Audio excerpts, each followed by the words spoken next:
Hello दोस्तों, स्वागत है आप सभी का हमारे यूट्यूब चैनल में। दोस्तों, आज के हम वीडियो में गणित कक्षा 10 निर्देशांक ज्यामिति की प्रश्नावली 7.2 के प्रश्न संख्या 5 को बहुत ही आसान तरीके से हल करेंगे। दोस्तों, ऐसा तरीका आपको पूरे यूट्यूब में कोई नहीं बताएगा। तो चलिए दोस्तों, अब हम स्टार्ट करते हैं। जैसा कि हमारा क्वेश्चन दिया गया है, वह अनुपात ज्ञात कीजिए जिसमें बिंदुओं A 1, -5 और B -4, -5 को मिलाने वाला रेखाखंड x अक्ष से विभाजित होता है। इस विभाजन बिंदु के निर्देशांक भी ज्ञात कीजिए। यानी कि दोस्तों, कोई आपका रेखाखंड है AB, ठीक है दोस्तों। ये जैसे कि दोस्तों आप जो है मान लीजिए, ये हमारा एक AB रेखाखंड है जिसका दोस्तों A का निर्देशांक दे दिया 1, -5 और दोस्तों B का हमारा दे दिया है, B का यहाँ पे दोस्तों दिया है -4, 5।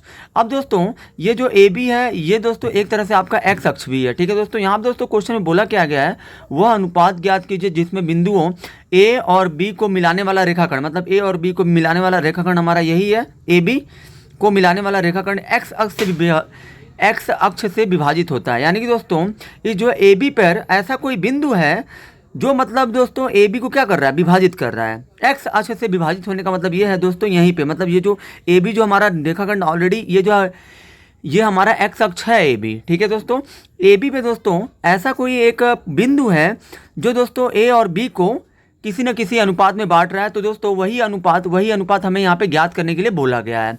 और दोस्तों हमें यहाँ पे बोला गया है इस विभाजन बिंदु के निर्देशांक भी ज्ञात कीजिए। यानी कि दोस्तों हमें यहाँ पे P का निर्देशांक भी बताना है। तो दोस्तों यहाँ आप देखिए, P का दोस्तों निर्देशांक आपका पहले तो दोस्तों होगा क्या, यहाँ पे दोस्तों आपको जो मानना पड़ेगा, जब दोस्तों कोई भी रेखाखंड x अक्ष से अगर विभाजित होगा तो दोस्तों उस जो है विभाजन करने वाले बिंदु का जो निर्देशांक होगा वो दोस्तों हमेशा आपको x, 0 मानना है। क्योंकि दोस्तों ये जो P है वो दोस्तों x पे ही है, y पे तो दोस्तों कुछ बोला नहीं है, तो y का आपको ले लेना है 0। यानी कि दोस्तों P का निर्देशांक आपका x, 0 होगा। और दोस्तों P जो है ना, P जो है AB को के संबंधी 1 के अनुपात में बांटेगा, ठीक है दोस्तों।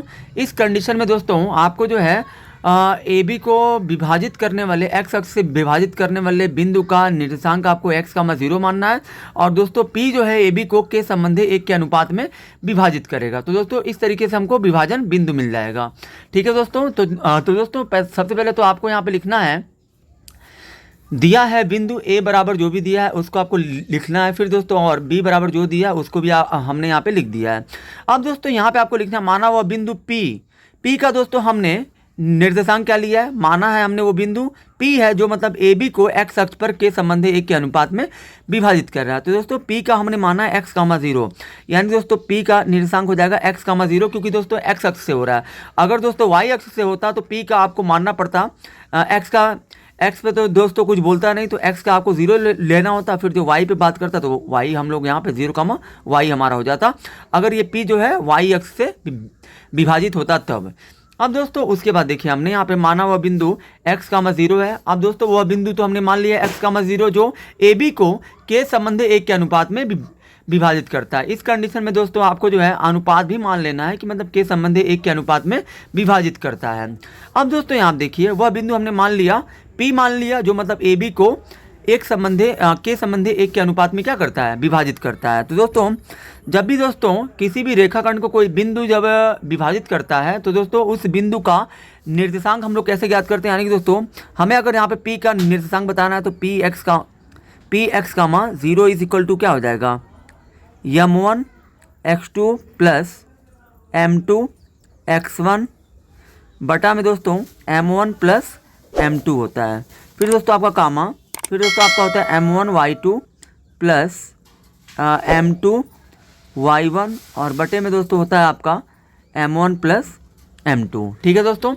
अब दोस्तों यहाँ पे ध्यान दीजिए कि दोस्तों ये जो हमने यहाँ पे लिखा है Px, 0 बराबर ये सूत्र, ये दोस्तों आपका जो है विभाजन का सूत्र है। क्योंकि दोस्तों यहाँ पे जो P है जो P है वो जो AB को विभाजित कर रहा है। तो जब दोस्तों कोई भी बिंदु किसी भी रेखाखंड को विभाजित करता है तो दोस्तों उस बिंदु का निर्देशांक बराबर होता है, यानी कि वह बिंदु हमारा P है, तो P का निर्देशांक बराबर हो जाएगा m1 x2 plus m2 x1 बटा m1 plus m2 m1 y2 plus m2 y1 बटा m1 प्लस m2। और चूंकि दोस्तों P का हमारा निर्देशांक दे दिया है इसलिए हमने P के साथ x, 0 लिख लिया है। अब दोस्तों ये P है तो P आपको ऐसे लिख देना है जो भी ब्रैकेट में दिया है x, 0। अब देखिए दोस्तों m1 का मान दोस्तों क्या हो जाएगा, तो दोस्तों अनुपात में जो हमारा पहला अंक या संख्या होता है वो हमारा m1 होता है। m1 का मान दोस्तों हो जाएगा के, यहाँ दोस्तों कुछ नहीं है तो गुणा कर दीजिए। x2 का मान दोस्तों आपका क्या हो जाएगा, तो दोस्तों a और b से आपको x1 x2 y1 y2 लेना है। तो दोस्तों यहाँ देखिए x2 का मान आपका हो जाएगा -4, तो यहाँ दोस्तों -4 लिख दीजिए प्लस m2 का मान दोस्तों हो जाएगा आपका 1, फिर गुणे x1 का मान दोस्तों आपका हो जाएगा 1, तो यहाँ दोस्तों 1 लिख दीजिए। फिर दोस्तों बटे में m1 प्लस m2 है, तो दोस्तों m1 का मान 1 है और m2 का मान m1 का मान k है और जो m2 का मान 1 है, तो दोस्तों k प्लस 1 हो जाएगा। फिर दोस्तों कामा दीजिए। फिर यहाँ दोस्तों देखिए m1 है तो m1 का मान दोस्तों k हो गया, गुणे y2 का मान दोस्तों यहाँ पे देखिए 5 हो जाएगा, प्लस m2 का मान दोस्तों 1 है तो 1, गुणे y1 का मान हो जाएगा -5। फिर यहाँ पे m1 प्लस m2 यानी कि दोस्तों ये आपका हो जाएगा, ये दोस्तों आपका हो जाएगा k प्लस 1 हो जाएगा। उसके बाद दोस्तों यहाँ देखिए ये जैसे दिया है x, 0 तो आपको ऐसे लिखना है, माइनस है तो माइनस k का गुणा 4 में तो 4k हो जाएगा, प्लस 1 कम हो जाएगा 1 और बटे में दोस्तों k प्लस 1। अब दोस्तों कामा है तो कामा, फिर दोस्तों k का गुणा 5 में तो 5k हो गया, प्लस गुणे माइनस हो जाएगा माइनस, 5 कम हो जाएगा 5 और बटे में दोस्तों k प्लस 1 है तो k प्लस 1 लिख दीजिए। अब दोस्तों यहाँ पे देखिए इसमें दोस्तों अब कुछ नहीं हल होगा, इसमें भी कुछ नहीं हल होगा, तो दोस्तों यानी कि दोनों पक्षों में कुछ नहीं हल होगा। तो दोस्तों यहाँ पे आपको क्या करना है, लिखना है आपको यहाँ। अब दोस्तों यहाँ देखिए इधर कॉमा के पहले कौन है, x है, इधर दोस्तों जो भी कॉमा के पहले है हम लोग दोस्तों कॉमा के पहले वाले की तुलना कॉमा वाले के पहले से करेंगे। मतलब हम लोग x बराबर एक बार आपको लिखना है -4k प्लस 1 और बटे में दोस्तों k प्लस 1 से करना है, फिर कॉमा दोस्तों, फिर जीरो की तुलना आपको इससे करनी है। तो दोस्तों जीरो आपका हो जाएगा 0 बराबर कॉमा के बाद वाले का कॉमा वाले के बाद, यानी कि 5k -5 अब बटे में k प्लस 1। इसके नीचे कुछ नहीं है तो दोस्तों 1 कर दीजिए, इसके नीचे भी दोस्तों कुछ नहीं है तो 1 कर दीजिए। अब चूंकि दोस्तों हमने x का तुलना इससे किया है, फिर दोस्तों 0 का तुलना इससे किया है, ठीक है दोस्तों। इससे दोस्तों तुलना करने से होगा ये, तुलना तो दोस्तों हमने कर दिया है, लेकिन दोस्तों इसको आपको हल नहीं करना है, ठीक है दोस्तों। खाली आपको ये वाला पक्ष हल करना है, क्योंकि दोस्तों हमें जब हम लोग इसको हल करेंगे, यानी कि दोस्तों यहाँ देखिए 0 का गुणा आप k प्लस 1 में करेंगे तो 0 होगा, और दोस्तों 1 का गुणा 5k -5 में करेंगे, 1 का गुणा 5k -5 में करेंगे तो इतना ही आएगा। अब दोस्तों देखिए यहाँ पे 5 के को लाइए इधर तो हो जाएगा आपका -5k और दोस्तों इधर आपका बच जाएगा -5। अब दोस्तों फिर यहाँ पे माइनस से माइनस कट जाएगा और 5 से 5 कट जाएगा तो एक बार में। अब दोस्तों k का मान कितना आ गया, 1, यानी कि दोस्तों वह अनुपात जो हमने माना था, वह अनुपात दोस्तों हमने क्या माना था, k संबंधे 1। तो दोस्तों k का मान भी आपका आ गया 1, तो यहाँ पे 1 लिख दीजिए, संबंधे 1 तो ऑलरेडी है ही है, 1 है, यानी कि दोस्तों वह अनुपात आपका 1 संबंधे 1 होगा। अब दोस्तों ये तो हमें मिल गया अनुपात।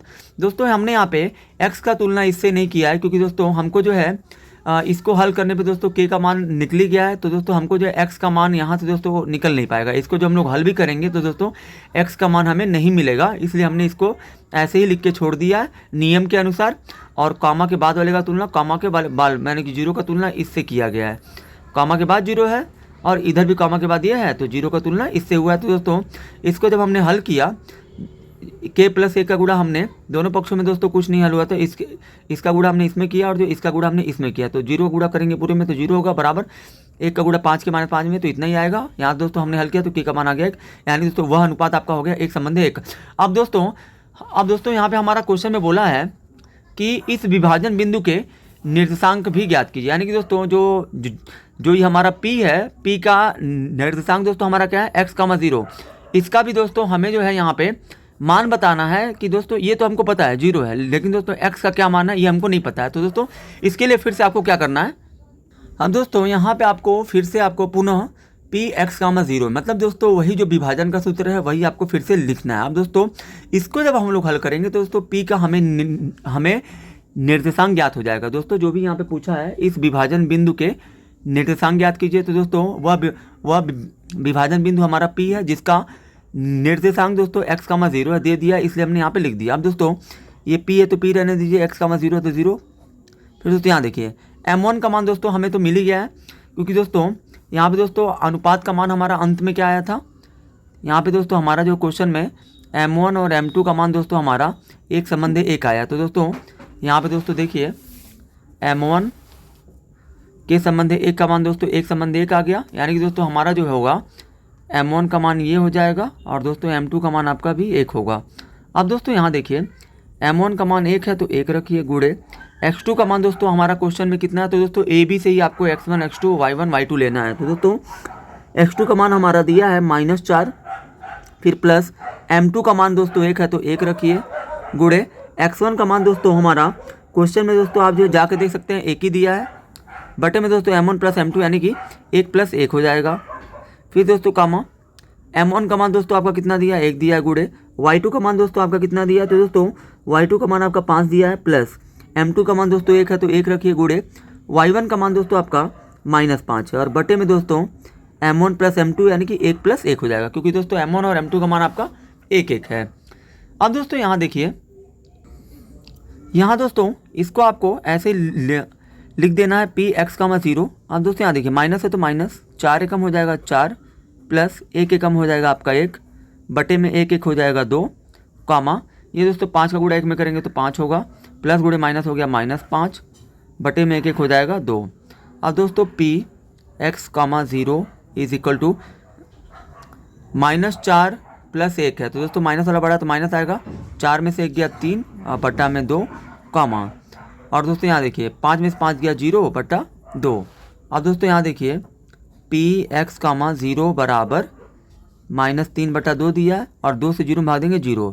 तो दोस्तों यहाँ देखिए कामा के पहले x है, तो दोस्तों कामा के पहले हमारा क्या है, -3 बटा 2 है। तो दोस्तों हमने जो क्वेश्चन में विभाजन बिंदु का निर्देशांक दोस्तों क्या माना था, हमने माना था x, 0। तो दोस्तों यहाँ देखिए कामा के पहले x है, तो दोस्तों कामा के पहले यहाँ पे जो है वही दोस्तों x का मान होगा, मतलब जो है दोस्तों x का मान आपका -3 बटा 2 हो जाएगा। तो दोस्तों x है यहाँ पे -3 बटा 2 और दोस्तों कामा के बाद 0 है, यहाँ पे भी कामा के बाद 0 है तो 0 0, ये तो दोस्तों ऐसे ही रहेगा 0।